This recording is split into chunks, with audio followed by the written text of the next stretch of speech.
back again. Molly here. If you haven't watched one of these videos before and you've somehow unfortunately found your way onto this one, I'm so sorry. I'm Molly, this is Greg, and on this episode of Tea in the Ton, we're going to be, he's already bailing.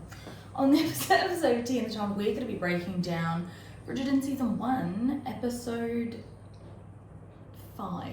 I'm up to number 5. The Duke and I, which if you've read the book, that's the name of the book. And it's clear that they're doing, you know, at this point, like a cute little nod to each of the book titles as they go. Which, yeah, I guess is cute if anyone actually pays attention to, if anyone actually pays attention to the episode titles on Netflix, I guess that would be a really cool thing to do, but I don't know, I never have. Anyway,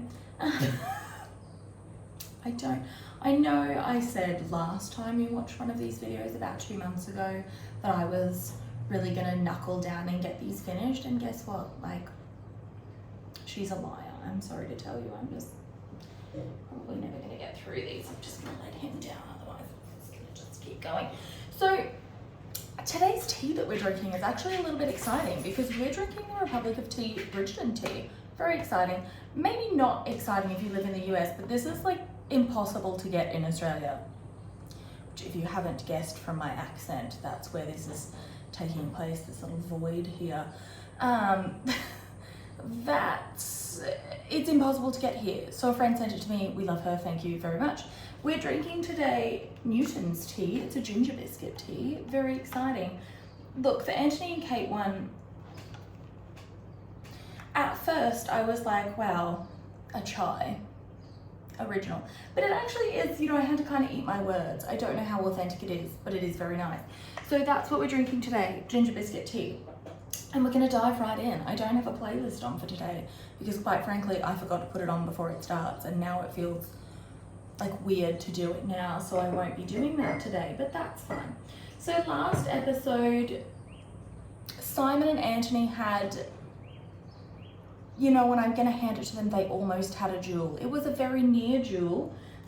Anthony shot near Simon. I say near Simon because this man is obviously such a bad shot. He couldn't even hit Daphne, who rode right into the middle of their duel. So I'm not, you know, I'm not going to call it a full duel. I'm not going to give it that credit. I'm not. Something really funny I did notice, if you're like me, I watch pretty much everything with subtitles because I'm a little bit deaf in one ear. Fun fact about me, it's the right one. I'm a little bit deaf in that ear. And the very first subtitle for this episode is nervous panting. It starts very excitedly, but Daphne is hastily getting undressed, and she's pretending that she's had a wonderful night's sleep by the time everyone comes in. And I have a lot of questions at this point because, like, no one noticed she was gone. Like, no one.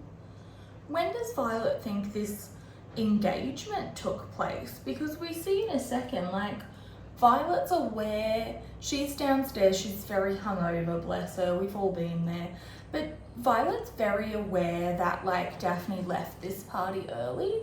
So my question is really, like, when does she think they got engaged? Like, I don't know, I guess that doesn't matter. But poor hungover Violet's having to drink raw eggs and garlic, and she's insisting she's not hungover. Again, have we not all been there? And Daphne's she sweeps into the room and she's like, well, I'm engaged. And you can see that Violet's she's trying to pull it together to be happy for Daphne on this occasion, with all of the gusto of a mother who's asking, like, oh, you like it, do you, in a changing room? Like, haven't we all been there as well? When your mum's like, oh, or do you like that one? Do you like it? When are you gonna wear it, you know? Because we know Violet doesn't really want Daphne to marry Friedrich, but again, she assumes she must at this point because she assumes that the engagement must have taken place last night and no one thinks Simon was actually at the dance. So again, I have to wonder, like, even when Daphne's now like, no, I'm marrying the Duke. Violet's obviously really happy for her, But at the same time, when does she think this took place? I'm getting caught up on this. We've already spiraled. It's a classic Molly pattern. Anyway, so Daphne's trying to hasten things along. She's kind of like, look, I don't want to lie to you. Some shit went down. And I think after that, maybe after that, Violet just doesn't want to know. But she's like, look, your father and I were young sluts once too. I get it. Don't say any more. Let's get a special license. Which is hilarious when you consider that I'm pretty sure in like the Violet novella, Edmund was a virgin when they got married, which is very sweet. I'm not disparaging them. Okay. So the Queen is like seems to be starting to prepare things for Daphne and Friedrich's wedding, and then what's her little minion's name? Brimsley? Did I make that up? I don't know. Sorry to Brimsley if I did, or whatever his name may be. So she's kind of trying to like get things organized, and he comes in and basically says that like Lady Whistledown's announced the engagement. One question, how did Lady Whistledown know this on what's clearly like the next day? How did Penelope, I guess, already know this and have it like all ready to print? And Friedrich somehow has not had time to tell his aunt that he's not getting married. Like if that happened that quickly. Again, I've got a lot of questions that I don't think they really want us to ask. They want us to just be swept up in the romance, and I'm like, may I see a timeline, please, you know? But she's not happy. She's immediately like, no. So tongues are wagging. Everyone's really talking about Simon and Daphne. The Bridgertons are all of a flutter. You know, Hyacinth's very excited. Daphne's getting married. Hyacinth loves a party. And once again, we see Eloise kind of sniping at Daphne in this really unnecessary way that and you know, like, I'm not saying that in the books Daphne and Eloise had like this amazing sister relationship. I believe there's like pretty much one good sister relationship in all of these Bridgerton books, and the show, as we saw in season 2, chose not to include it. So I think the show honestly has a real issue with like how the women relate to one another, the women folk, how they relate to one another. I don't think they necessarily do a very good job at it, but you know. And Eloise is kind of sniping. She's like, yep, look at Daphne conforming. And Daphne kind of, you know, she has a very valid point. And she says like, well, you know, I'm trying to set up like all of our marital prospects, which is like a real burden that's on the older sister, honestly. Like, that was their job, you know, like their father, their brother, their uncle, whoever was in charge of their prospects was going to put them in a position essentially where they could make the best match possible for the rest of the family. If they'd needed money, it would have been a bigger thing, but like, no. So Friedrich's here to see Daphne, and you know what, I've got to hand it to this man. Maybe like the one good man we see this season. What a sweetheart. He's just like, you know what, it's fine. It's okay. You didn't want to marry me. You're in love with someone else. And I'm like, I must like give this man an award. Where is the toxic masculinity? We haven't seen it. Actually, we're about to see it in a minute when we see Anthony again. I love him, but so Friedrich's kind of like, it's cool, you know, he's taking it like a champ.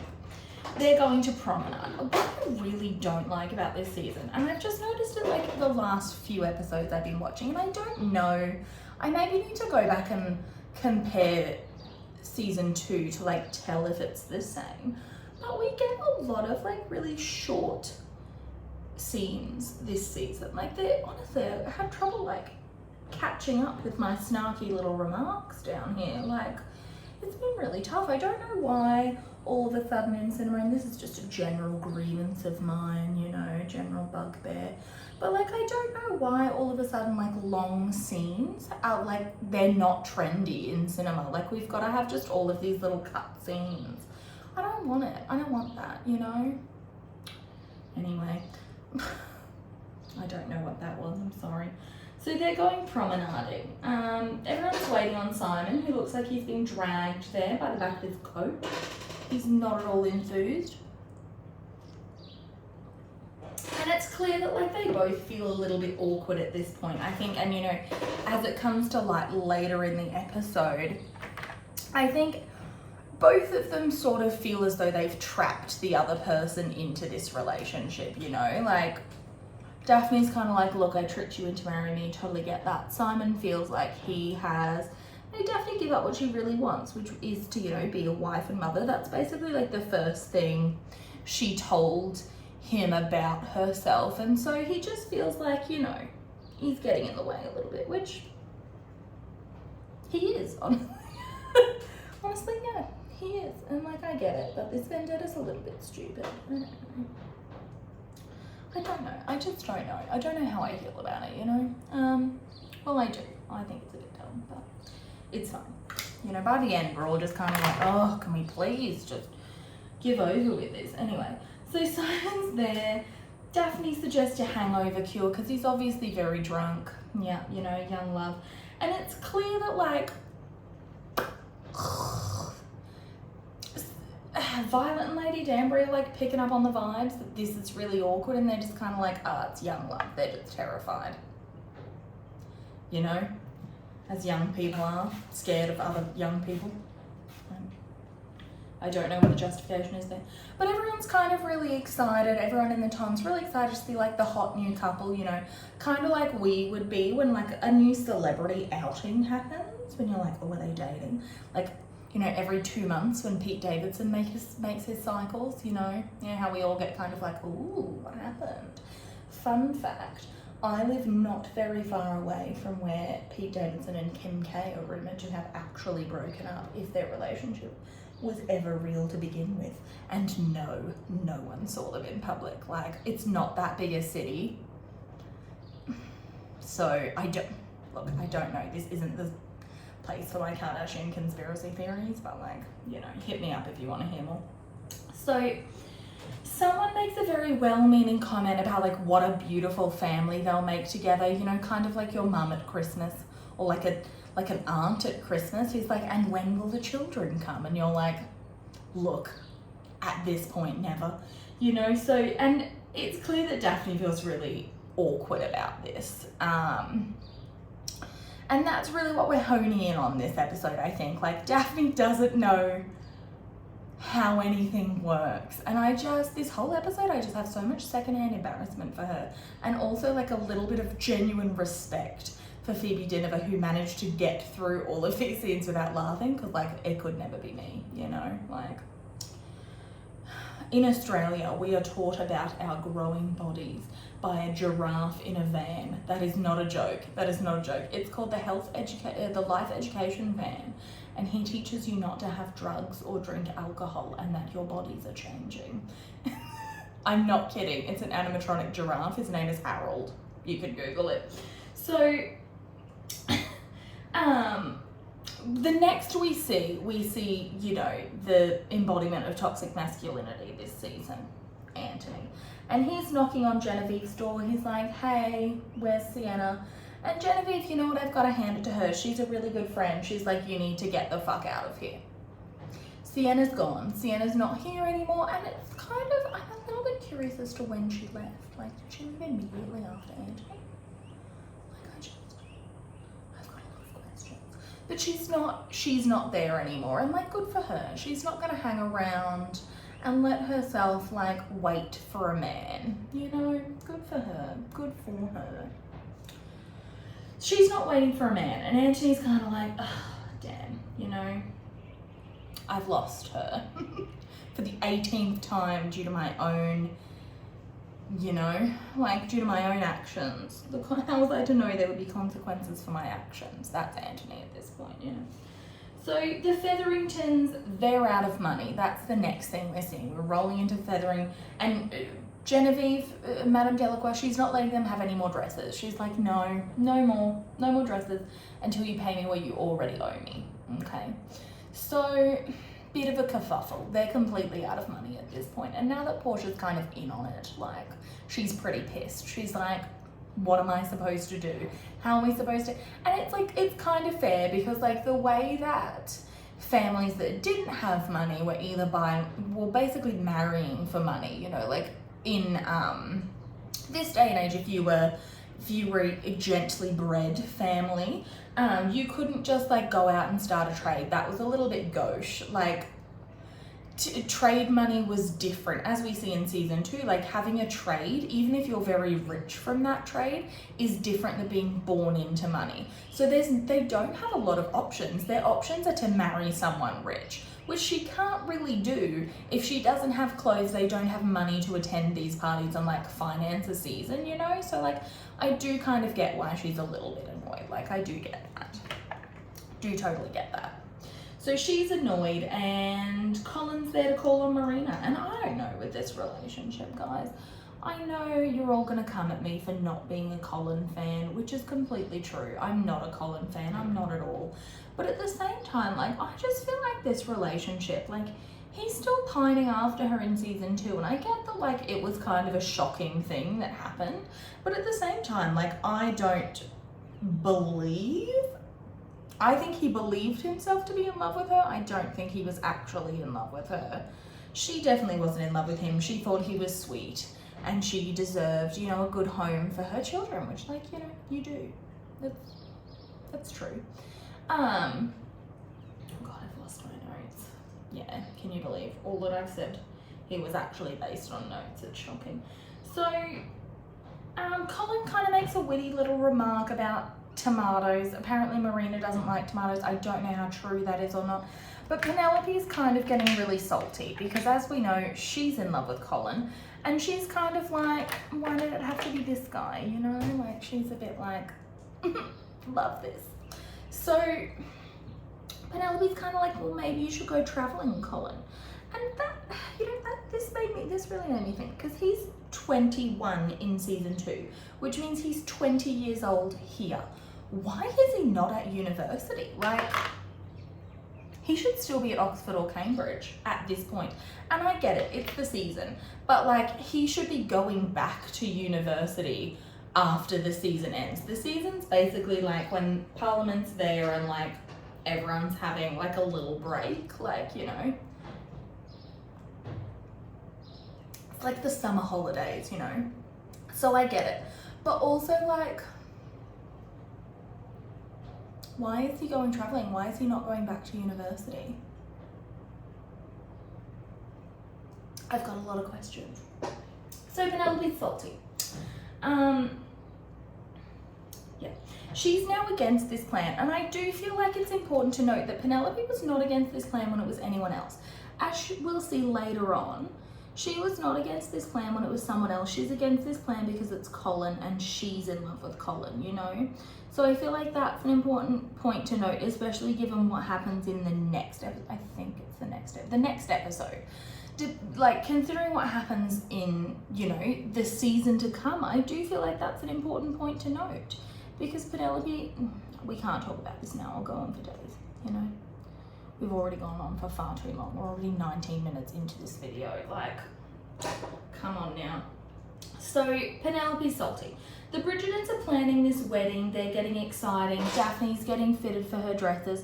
And, like, I've got to hand it to all of these girls. I've got to hand it to these girls because, like, if I had to go lingerie shopping with my mother, you'd find me in the Thames. I'd have run away. Like, there's no way I would ever in my life go shopping for items for my honeymoon with my mother. Wouldn't even do it with my sister. Be mortified to do it with a friend. Maybe that's just the kind of person that I am, but I would never. I could never. I guess they didn't have the option to buy it online as we do now, but like, kudos to you, Daphne. I could never. I couldn't. If it was that or never get married, guess who'd be an old maid, you know? Like, it's always assuming I was an old maid by choice. So, Daphne, Cressida comes in, and Cressida's got her little claws out because she's like, I saw what happened in the garden, this PG-13 fumble that occurred, you know? And also, like, what was Cressida doing out just, like, on her little terrace, like, with her little glass of lemonade? Like,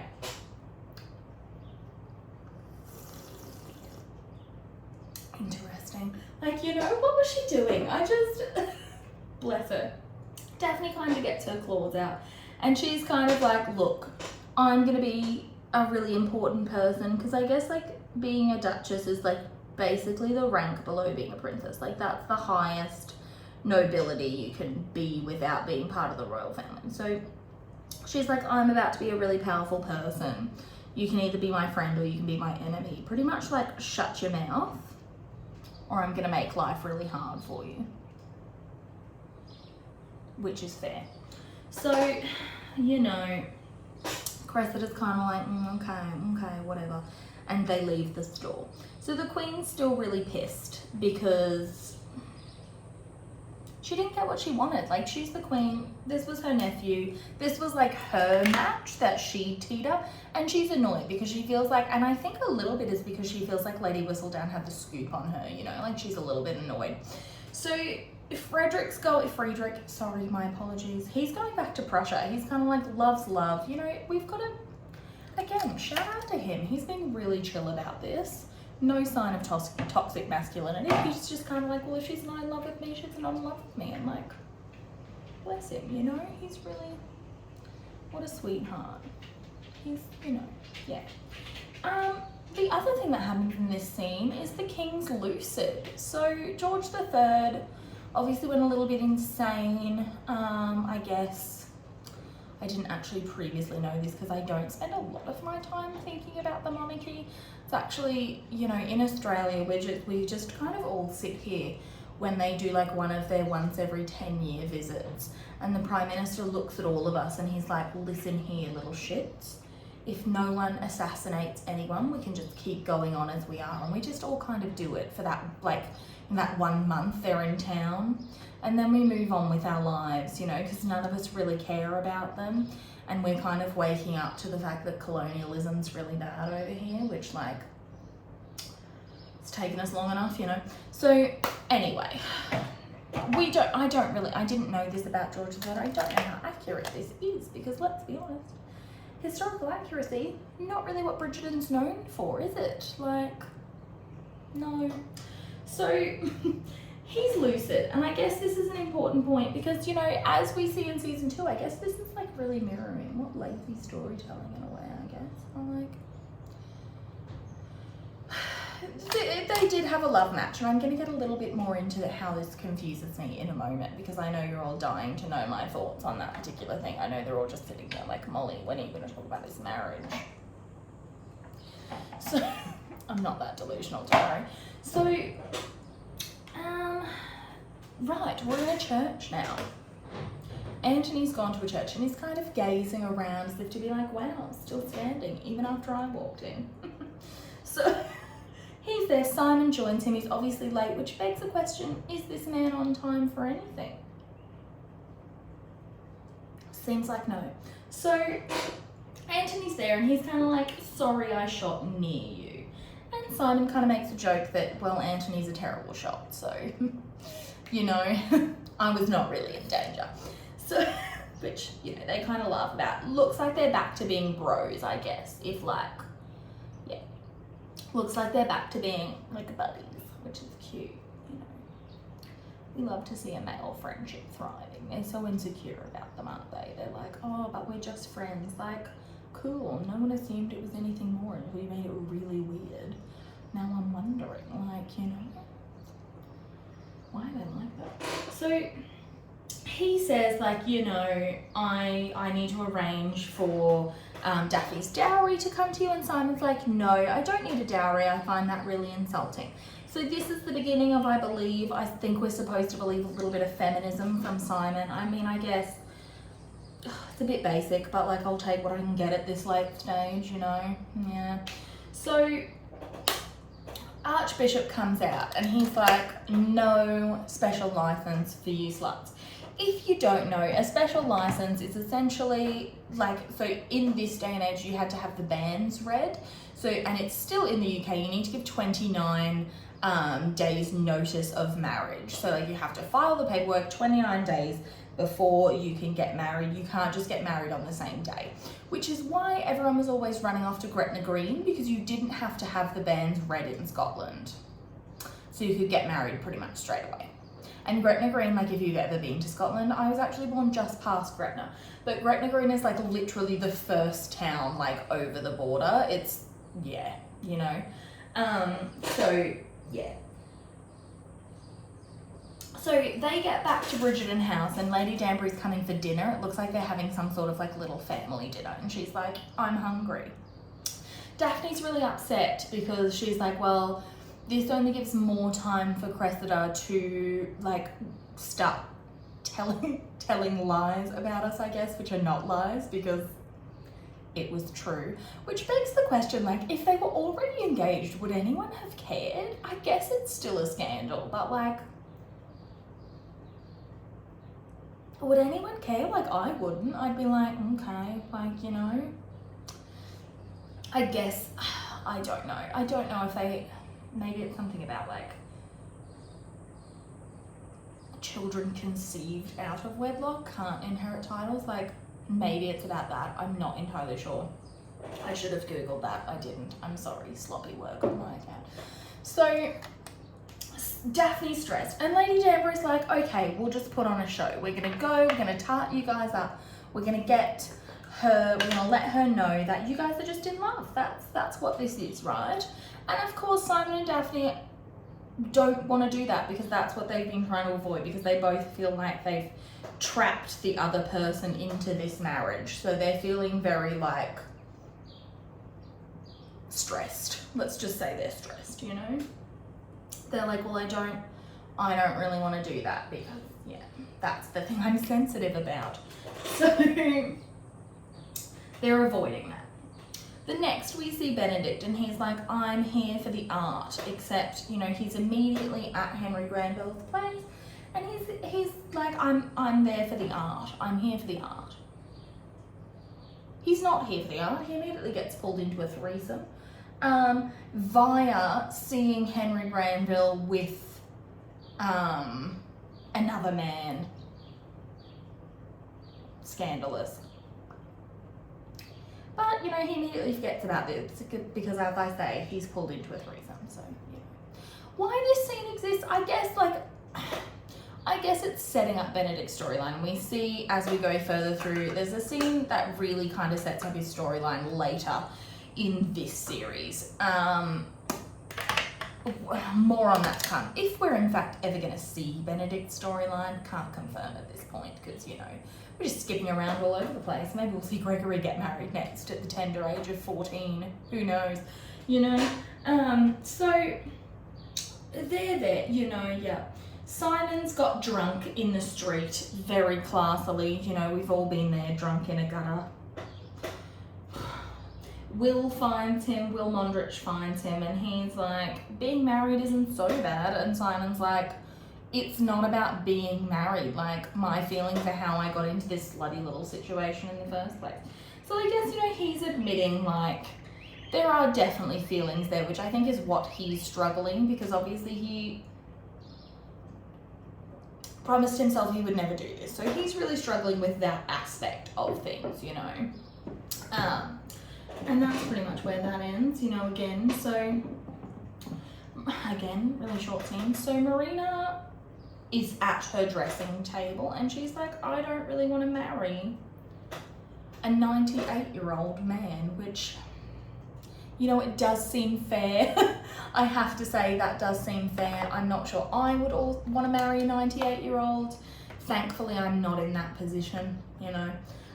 So she's kind of like, well, I don't want to marry a 9-year-old. And, you know, Portia, like, as we've seen in all of these videos, I am not really a fan of the Featheringtons in general. I'm not really a fan of the way Portia goes about things, but I do think she has a valid point here. In, like, Marina's running out of options. They need to do something, you know, like, she's running out of options. She doesn't have a lot of choices. If you're, by the way, I don't think anyone cares. No one's really paying attention to what I'm doing, but if you're ever curious what eyeshadows I'm using, I list them in the description box. Just pretty much only the eyeshadows. You can use whatever you want for a base. It doesn't matter. It's about what works for you, boo. So, where was I? Portia's like, you don't have a lot of choices, Marina. And Marina's like, well, I'm going to trap Colin Bridgerton into marriage, so it doesn't even matter. You know? a fair plan, I guess. Marina's kind of, well, not Marina, who am I talking about? Penelope. Penelope's kind of outside. She's eavesdropping in her own home, which, you know, it's a little bit weird, but it's okay. So Penelope's outside. I've really ruined that already. It's fine, we're just gonna try and blend it out and see what happens. So Penelope's eavesdropping in her own home, and she's really upset because, as we've said a billion times, and as has been made clear to us painfully, Penelope's in love with Colin. So that's what's going on there, you know. The king's lucid, which seemed, you know, the first couple of times I watched this, I was like, what a weird scene to put in here. But, you know, we can see that there is like genuine friendship. There's camaraderie between Queen Charlotte and King George. And I guess like what this is showing us is it's setting up that they had a really nice marriage. Before he fell ill, they did have a really nice marriage. And she does kind of try and, I guess, sweep under the rug how she feels about that. But at the same time, like, they really did love one another, which is where my confusion lies, everyone, okay? Because if you have watched the, like the sneak preview that we were given for the Queen Charlotte show, I can't remember what it's called. I think it's just called Queen Charlotte, a Bridgerton story, which part of me is like, really? You know, but again, you know, it's fine. As I've said a billion times, it is none of my little business. So I don't write for the show. I just sit here and tell them I could have done better, I guess. So, you know. Oh, that's a mess. That's fine. So, but it appears that she was like brought there to marry him. Like it was an arranged marriage, and I don't know obviously what's going to happen. The show hasn't aired yet, so I can't really, you know, judge. But oh god, I look like I've got a bruise there. No, that's fine. It's fine. It's fine. Sometimes you just have to keep going, even when you realise the look you're doing is ridiculous. But you know, everyone talks about how they had a love match, particularly Edwina in season 2, and yet we see that maybe not a love match, actually, as it turns out, you know? So, I don't know what the truth is here, I guess, is what I'm getting at. We don't know what the truth is. Yeah. Very exciting stuff. Oh god. No, that's fine. Yeah, I don't know. I don't know what the truth is. Yeah, but anyway, they had a lot of camaraderie, and it's going like really cutely. They're kind of like remembering their life together until he asks about their daughter Amelia, who has passed. And they kind of realize that kind of, you know, she says to him like, oh, you know, she passed away. And that kind of really sets him into a bit of a spiral there, you know, like we weren't quite ready for that. Don't mind me. We weren't quite ready. It's very hot here. So I live in the very hot part of Australia. It's currently about 35 degrees Celsius and like maybe 80% humidity. We haven't seen the sun for weeks here. We've had like monsoon sort of rain. It's very warm here. Nothing sets unless you like, yeah, whatever. No one cares. So they have a nice moment, and like you can kind of see he spirals and he gets taken away, and you can kind of see like it's really sad because you can see how much she misses him, you know, like, and not only that, but like misses the life they had together, you know, which leading into the next scene we can see, not actually the next scene because the editing doesn't make sense in this show, but we can see why I guess that's an important scene, which I think I missed the first few times. Maybe I just wasn't paying attention, I don't know. So Daphne can't sleep. She wanders outside and she runs into her maid, and like, let me tell you, Rose, the hardest working woman in London, given what she's gonna have to do in one episode time. Like, oh, she's already working so hard. Like, God love her. I'd die rather than tell my boss some of these things. But anyway, so, you know, Rose is kind of like, don't worry. Like, don't worry about a thing. I've got it all covered. You know, she's like, don't you worry about it. I've got it all covered. We're gonna, yeah, It'll be fine. Everything's gonna be perfect. And Daphne kind of lets on. She's not worried about like the wedding. She's worried about their marriage, which fair enough, because she doesn't know anything about marriage really. Like, you know, she doesn't know anything about marriage. Know what's gonna happen to her, the poor girl. Like, can you imagine? Terrifying. So she doesn't really know anything about marriage. She doesn't. So she and she's kind of like, oh, you know, she lets slip that Simon can't have children. And see, this is a really important thing to note. And I don't think, as I said last time, I don't think this at all excuses her behaviour, which in my mind is a little bit inexcusable and is absolutely not the female empowerment moment they meant it to be. But Daphne believes this is a physical impediment, and we don't know if she knew that Simon wouldn't have children, like this was a choice on his behalf. We didn't actually know she would go through with this marriage, so I feel like she also consented to this marriage on like somewhat dubious terms, you know, like I don't feel, yeah, you know, like neither of them really, there's a lot going on in this situation, you know. And Rose kind of tells her, like, many people, they don't have children, but like they still have really happy marriages. And Daphne's kind of like, yeah, but those people are in love. So that's out for me. And Simon, I guess I'll just go die. She doesn't say that. I'm not making light of, you know, mental health issues or anything like that. I just, yeah. So she's like, well, that's great.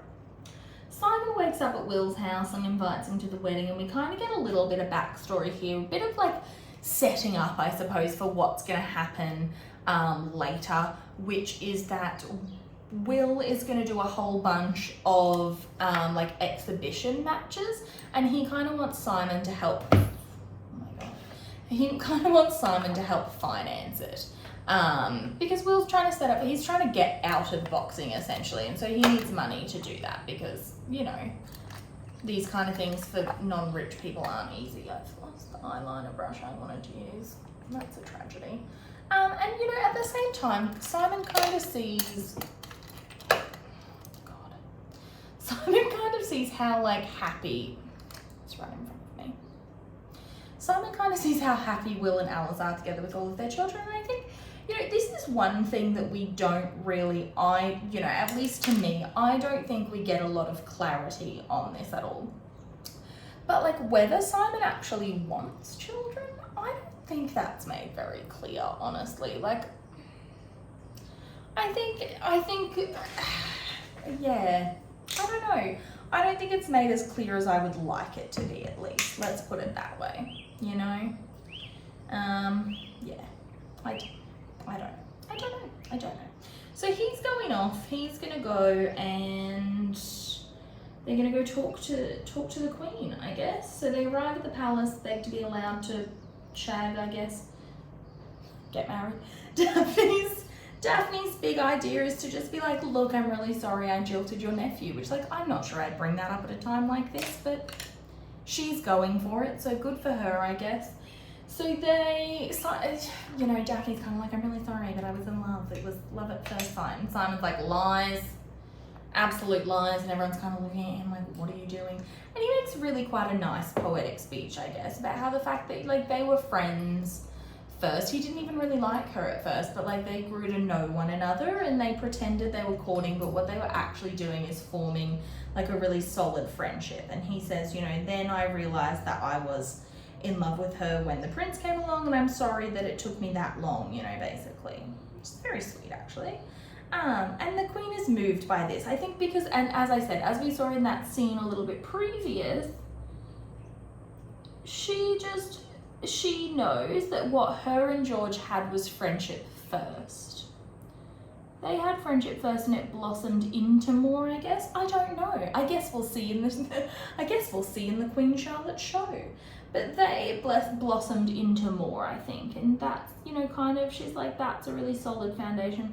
But she gives Daphne a choice. Why it's the Queen's choice to make, I'm not really sure. At this point, the paperwork has been signed. And I think this is one of my major issues with Bridgerton, is like, I don't think the royal family had as much say in marriages as we're pretending that they did.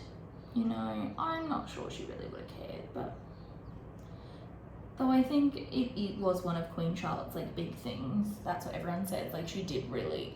Okay. This is a new color eyeliner, by the way. I'm just looking at myself mirror like a budgerigar.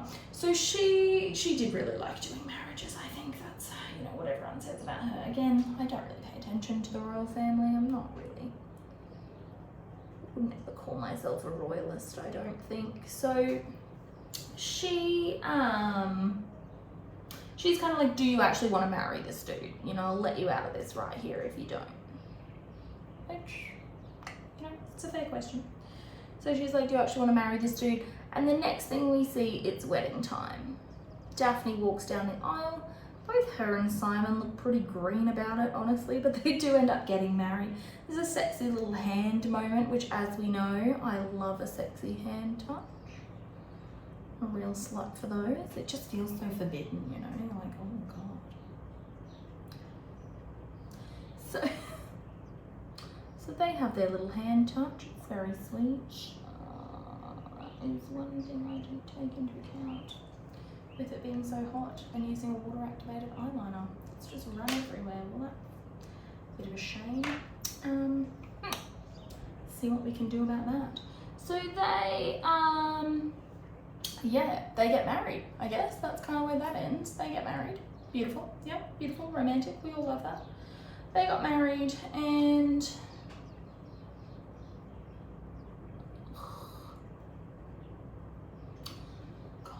so they get married. Okay, so I have a real question about this. I've got a really real question about this. Why did they have such a tiny wedding? So when we see their wedding, it's literally like the Bridgertons, and it's Lady Danbury and Will and Alice, and that's it. Okay? That's it. That's all we've got.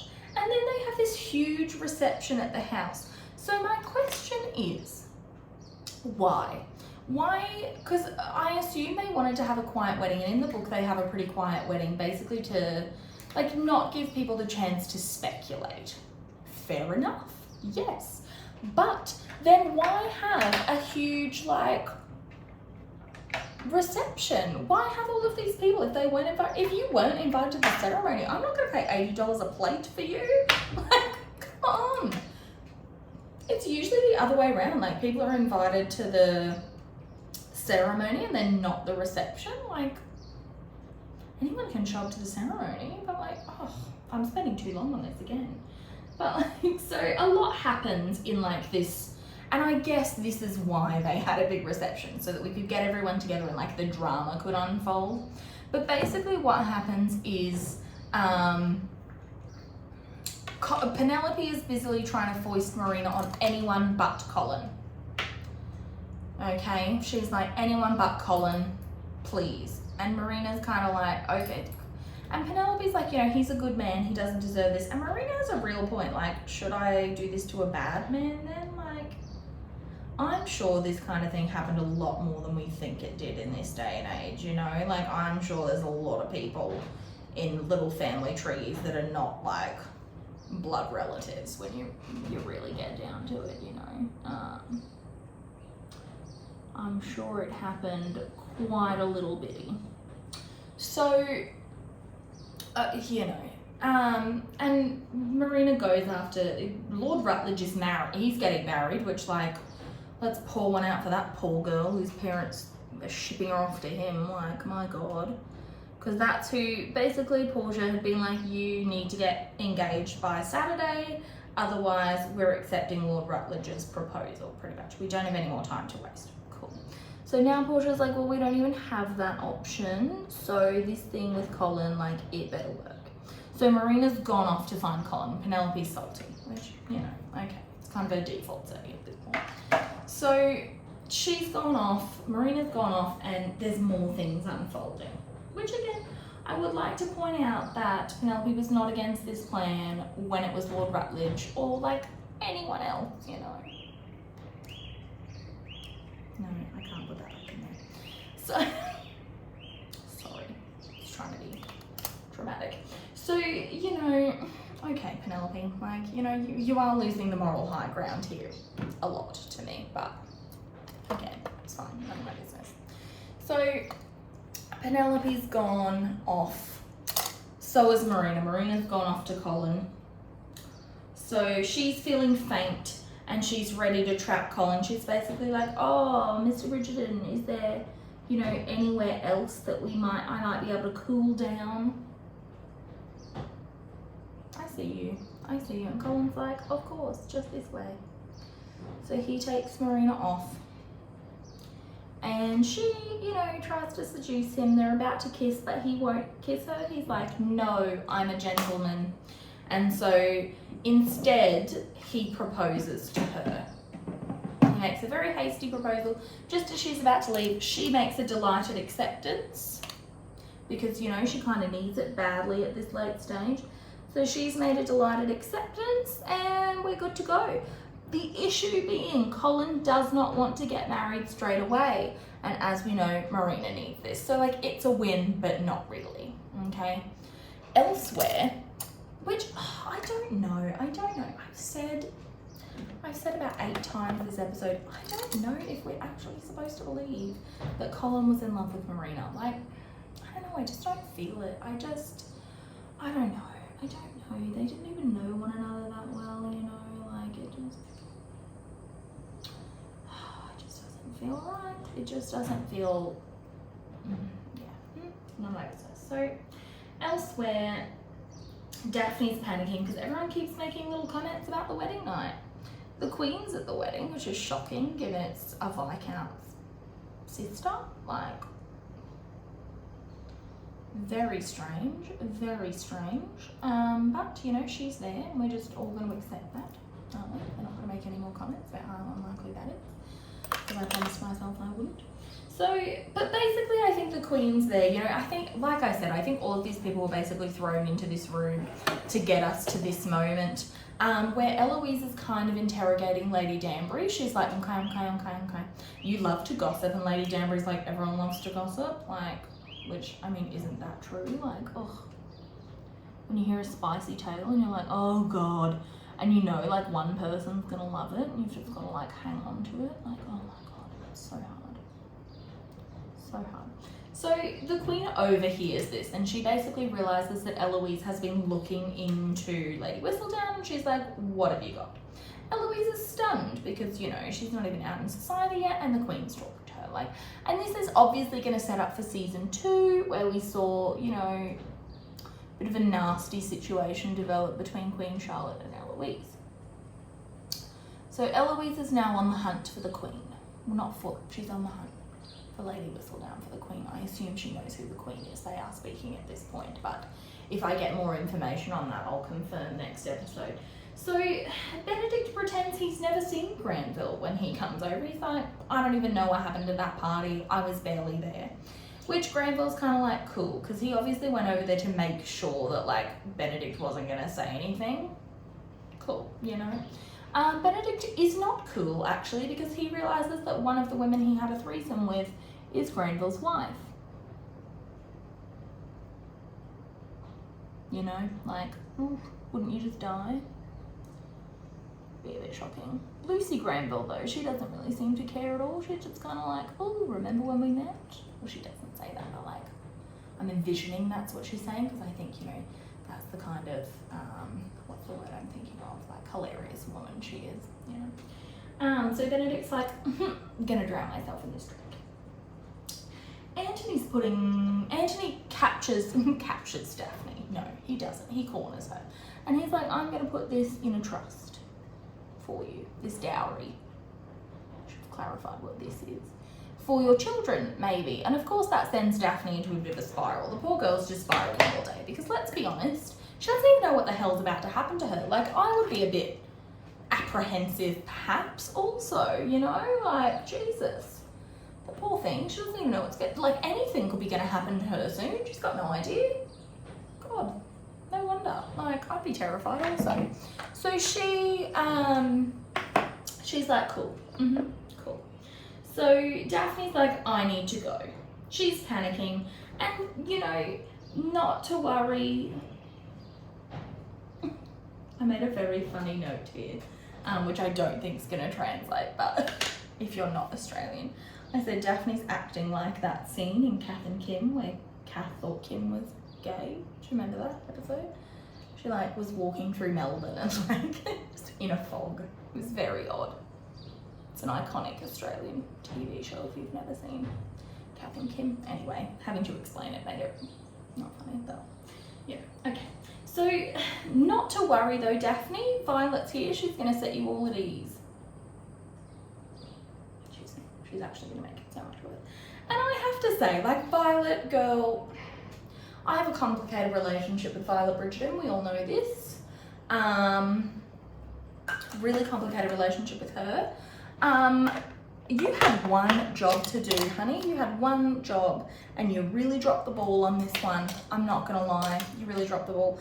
I have to say, if I didn't know what she was talking about, I also would have no idea after that conversation. Like, she's talking about rain in fields. She's talking about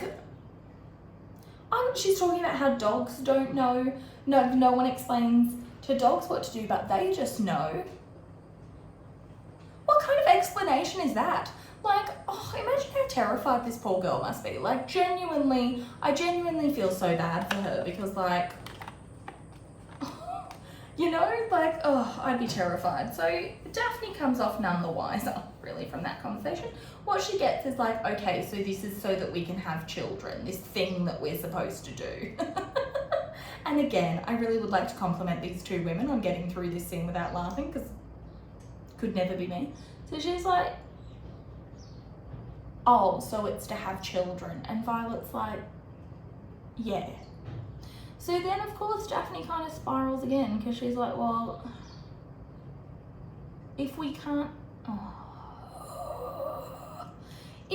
have children, does that mean we can't do the thing at all? It's not funny. It's not funny. It's really not funny, but it is a little bit because, like, imagine having to ask your mother these questions. Like, oh, I just die. I mean, I guess I did ask at one point, but, like, you know, I was a lot younger, so it feels less weird. So, God, I lost my spot. I'm so sorry. This is a disaster, this episode. So, where were we? So, I mean, Violet's basically like, some things are going to happen. And Daphne's like, okay, but if we can't have children, does that mean we can't do the thing? And Violet kind of brushes it off. She's like, oh, don't worry about it. Like, I get it. It's weird. You'll be fine. Sends her on her little way. It's time to go, basically. Daphne's kind of like, great. No fucking idea what's going on. Okay, that's fine. So they, you know, it's time for the off. They're going to go to Cliveden. My boy Anthony's looking like a straight snack, you know. Yeah. Love that for him. Love that for me. Love that for Kate. She's sitting in a poor boat right now. So she, you know, there is actually kind of, after I called them out, there is actually kind of a nice moment between Eloise and Daphne where Daphne's kind of like, look, we're never going to see eye to eye, but I do think, you know, you're going to make your own way in the world. Like, you're going to be just fine. Sorry. You're going to be just fine. Like, you can have my room. You know, she's saying goodbye to everyone, basically, which is ridiculous. Though I guess, you know, at this point, I think they had planned to be away for much longer than they did. Yeah. So they go, you know, they're off, they depart. But they're not going to reach Cliveden tonight because it's quite a far way away. I can't actually remember where Cliveden is supposed to be from the books, but it's more than one. It's some like southern, I want to say maybe it's Dorset or like Dover. It's somewhere south, somewhere south of London. And they're not going to reach it in one day on carriage, which doesn't actually tell us anything because, let's be honest, it took like quite a long time to get anywhere with carriages, you know. So and Daphne's kind of annoyed. She's kind of, and I think like, I keep thinking like how awkward this must have been, just like in general, Because can you imagine, like, these two people have never, like, literally never really been alone together. Can you imagine how awkward that must feel to then now suddenly just be like sat awkwardly in a carriage across from this man for hours? Like, you're not allowed your needlework. Like, my God, what is she to do? He's not saying anything. And, you know, she's kind of upset. They get to the inn and she's really upset because he's ordered 2 rooms, which, like, is a weird thing to do. But I guess, like, it was also very common in those days for, like, men and women to keep their own bedroom, so it's not that weird a thing to do. But Daphne's annoyed because she feels like Simon's been avoiding her, you know? She's kind of like, you've been avoiding me all week. All I want to do is talk to you and figure this out. And he's like, well, I've been avoiding you because I feel guilty. He feels guilty, she feels guilty. There's a lot of guilt going in what should be a really sexy situation, but it's not. So he's got a lot of guilt, she's got a lot of guilt, and they're both just kind of like, well, this feels stupid. You know, like, I trapped you in this marriage, and he's like, I trapped you in this marriage, and it's like, no, you hang up, you know. So Daphne's hurt, she's annoyed, she says she's not hungry for dinner, everything's exploding. Simon does acknowledge the sacrifice that she's made. Like, you know, as I said, one of the first things she ever told him was that she really wanted children, and now obviously in marrying him, he knows that she's given that up.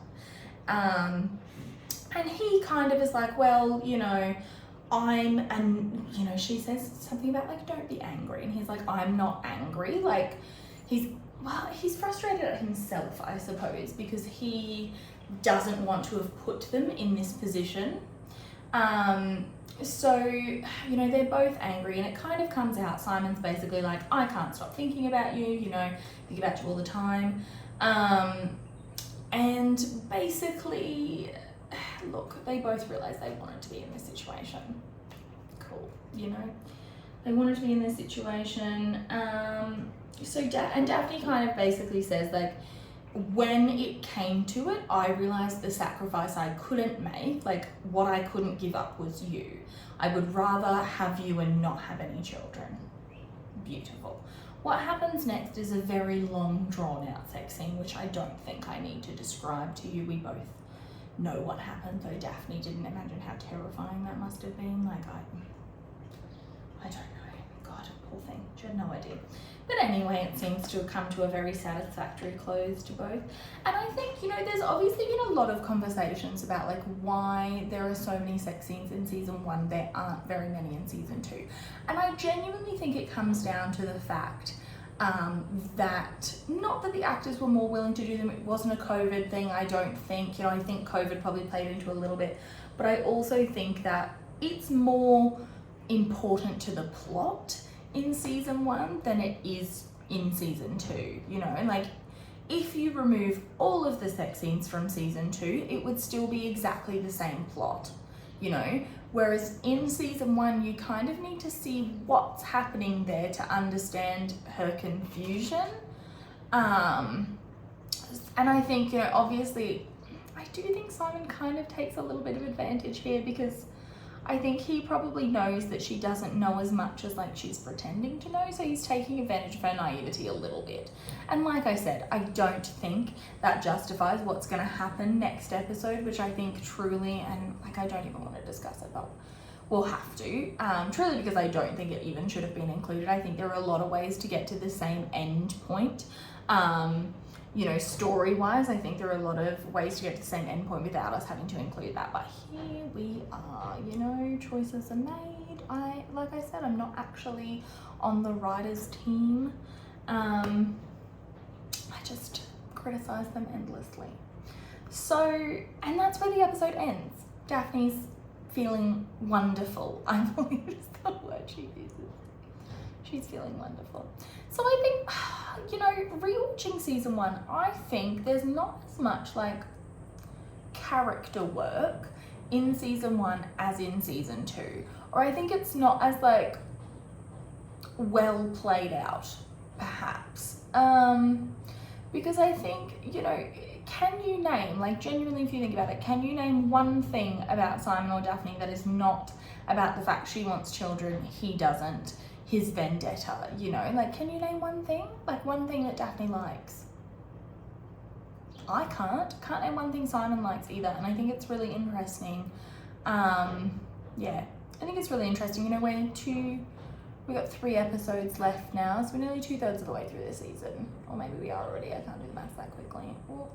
But you know, I think, and the story really is just starting to develop, and I know that being a first season of anything, they do need to take time to actually introduce you to the characters. I think that's part of the whole thing, and season 2 has the benefit of that you know most of the characters, because what are you doing watching season 2 if you haven't watched season 1, you know? Like, there kind of wouldn't be a lot of point. They know that 85% of the people that are watching it are going to be returning viewers, you know? Like, it's, yeah.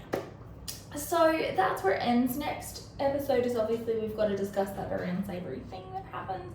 So there is going to be a trigger warning for sexual assault in that, I suppose. Not I suppose, there will be a trigger warning for sexual assault in that. But yeah, that's pretty much it. Yeah, thanks for watching, I guess. Like I've said, if you want to hear more about my unhinged Bridgerton thoughts, you can find me on Tumblr. At Newton Sheffield. There's a link. I've written a lot of Kate and Anthony fanfiction, sadly. Hopefully soon I will be publishing a novel on Amazon, maybe, if I ever get around to editing it. We'll see. If you want to read that, there's a link to that on Tumblr. But yeah, have a great day. Thanks for watching, and we'll see you next time. Bye.